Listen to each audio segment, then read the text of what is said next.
Hello and welcome back to topic 2 of episode 6, where we are talking about whether or not you can learn Japanese through anime, and if it's even a good idea. So, this is something that you've been on about for ages. Yeah. What's your view? What's my view? Okay. Throw it to him. So I've been learning Japanese on and off for a couple of years now. It's good. It's like a good handy thing to do if I I have Japanese friends I talk to sometimes, and it's just good to know. Our whole base is Japanese content, Japanese, so we may as well know. Learn how to read at least hiragana at least, and such. But there's been a lot of talk where people go, yeah, I can watch anime with subtitles, and I don't really need to read the subtitles. That's not how it works. Usually your brain just becomes adapted to reading the subtitles really well. You can pick up context of what they're saying through vocal cues, but you're not going to get the minutiae of it. So essentially, so I understand what you're missing out on is you can get some words which where it's been translated fine, and it's fine. But see, a lot of people don't use the same people for the translation. So Crunchyroll do a really good job at translating this stuff. Sometimes they may get some stuff wrong. I know that has been the case. But these other ones are not as trustworthy, and sometimes the translation will just be off.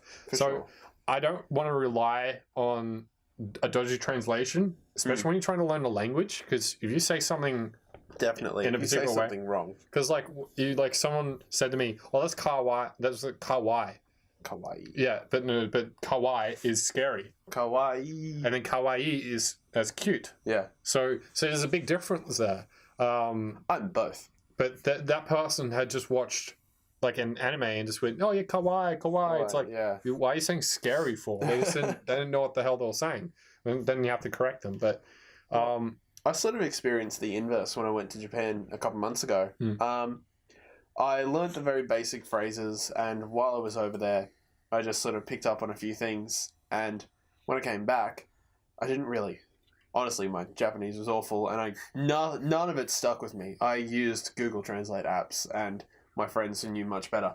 But then listening to anime after coming back, I mostly, more importantly, I picked up the phrase "daijoubu," which is daijoubu. It's okay, it's all right, and so many other things. We'd say it to waiters when we were out for food, and then hearing it in anime and seeing, I understood the breadth of when they say that, perfect translation isn't really a thing, because I saw daijoubu used in so many different contexts. It was I cannot, take this into the real world. Yeah, it's like when someone says, hajimemashite, it's nice to meet you, how do you do? But it's not really people translate it like that. Arigato is thank you, that's fine. But with hajimemashite, they've translated it, but it's not really how that word is. It's just the English translation for it. We're trying to find a word that we're finding context for a word that doesn't exist. And it's yoroshiku onegaishimasu is when it's please be good to me and stuff. That's not kind of what it means. It's sort of along the lines, but it's not really the that's proper what you get translation. Your Asian English type thing. But stuff like being able to introduce yourself properly, I wouldn't be. This is probably a good tip. I wouldn't be going to Japan being "Watashi wa Brandon Dares." I'll be you're taught far too formal. If I was gonna. You really are, and I've had tutors and stuff, and they really formal. If I'm going to maybe introduce myself to someone for the first time, hajimemashite, Brandon to mamash, or is it mamas? I don't speak any Asian languages. Mamash, yoroshiku onegaishimasu. I'm sorry, I actually forget that last part. I honestly do. It's hard to remember. I speak German and Spanish and barely English. So Japanese is really easy to learn if you're committed for it. But what is that word? That is annoying me. But, oh well. Spoken Japanese I'm all right at. I'll put it here, in text. But the real thing is, if you're thinking that you can take one skill or one thing that you've picked up reading in subtitles.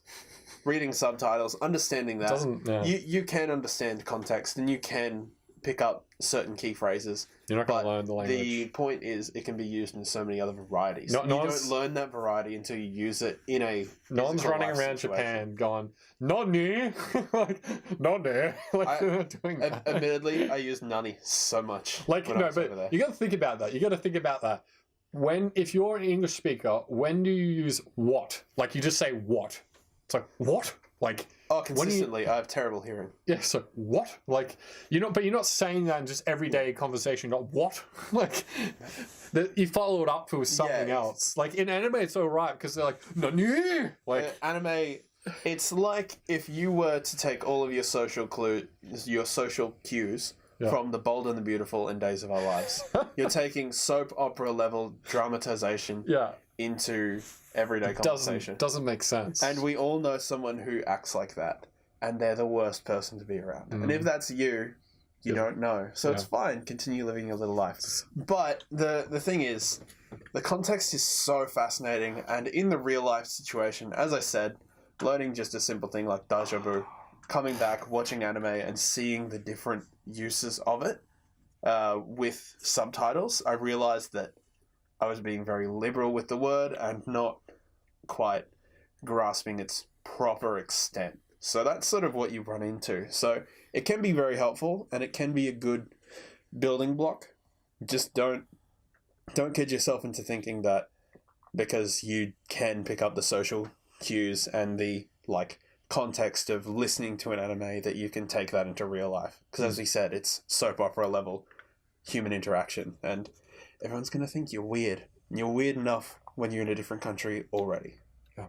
Cola. It's good. Hungry Jack's not sponsored, by the way. Hashtag not sponsored. I just want to say that before I took it off screen. If we could get a Starbucks sponsorship, that'd be great. It'd be nice to get any of those sponsorships. Anyway, guys. So learning Japanese through anime. Learning Japanese is hard. We say no. No, it's not. I'll say this now. Yeah. I'll say it's not hard. It's not hard to learn. If you have a proper tutor, do not, for the love of God, do not go to those classes where everyone sits down together and there's like, okay, everyone say, watashi wa, like I am Brandon. Like, don't go to those classes. You will not learn a lot. Having a tutor sounds like far too much effort to put into. No, can you just not get like a CD or an audiobook? An hour a week. Literally go to a tutor. Hour a week. You'll learn way more Japanese than you'll learn from anywhere else. So expensive. Being able to speak to someone. No, it's not. $40. $40? For an hour. I could buy a whole Learn Japanese set from somewhere and listen to it in my car. Oh, God damn it. But yeah, $40 a week is not really a lot. Like, it's not a lot of money, especially if you maybe save up before you start doing it. If it's for a, professional reason, then totally do it. I would even say if you're just trying to learn normally, I think it's a good thing to learn from it. If you can speak Japanese to someone and you have a tutor who actually can correct you. No, but yes and no. But let me talk. If you have a tutor that can actually teach you the proper phrases and stuff and proper grammar for Japanese, not just someone, like if it's just casual with someone, if you're speaking casual Japanese with someone, they're not going to be like, oh, you didn't say this correctly, 100%, or that's not really correct Japanese. They just ignore it. You need a proper tutor. Well, I had a family member living over in Japan teaching English for a very long period of time, and when they came back, taught me a bunch of their slang phrases, and it was like, never say this, this is only ever said between friends, then it's like, how do you make friends? Arigats. The shortened version of arigato, they're like, arigats. It's like, if you say that to someone, you're going to get in trouble. Yeah. So it is very important if you want to use it for a professional or self-improvement style. I don't even think I would ever say it like that. In the... I slung it around a couple times when I was in Japan, and I got some very confused looks. Just like, arigats. And they're like, are you I just sick? Like saying arigato. Arigato. Yeah, I get it. Has the same a deep emphasis as speaking German. It's all said with the chest. It's like arigato. Arigato. That was racist. Arigato. It's okay. We like Japan. We love Japan. We can say things like that. I love Do we Japan. have a Japanese friend?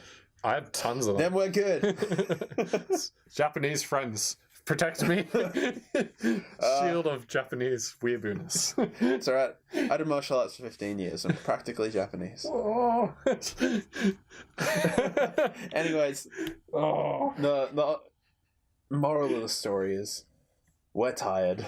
Yeah. And yeah, crazy. You can learn something from you can anything. Learn general but whether or phrases not you're from going anime. to learn it well is the difference. You can learn general phrases from anime because they will say like the word and it's just that one word, and the correction for the subtitle it's usually correct on that. Yeah. But when there's like big sentences, they will usually get it wrong, and you can't. The big issue is context. Yeah, context, and like Japanese people are not going to say I went to the beach today. It's like we went like beached. We like something beach today. Like they're not going to say it the way we say. It's went to the beach. We did completely different. So you need to get like the context of what the hell they're actually saying, and you need to learn it properly. You can get away with anime stuff again. You can get away with it, but it's not advised. Language isn't a one-to-one. Yeah, language is improvised at best. Yeah. So it's very, very difficult to pick up. But that said, if you've figured some stuff out, then good on you. Like I figured out how to say nani from Japanese, and I know how to say hajime mashite. Like that's what I learned from Japan. I didn't need a tutor for that. Or yoroshiku onegaishimasu. I learned kage bunshin no jutsu. I learned that kage means shadow, and that's very cool. Mostly things from Naruto. Anyways, guys, that's pretty much all we have to say on that topic. 2. So yeah, topic 2 is done. We will see you guys tomorrow for topic 3. Yeah. And as always, throw the conversation down into the comments down below. We'll keep it going. So thank you guys, and we'll see you in the next episode. See ya.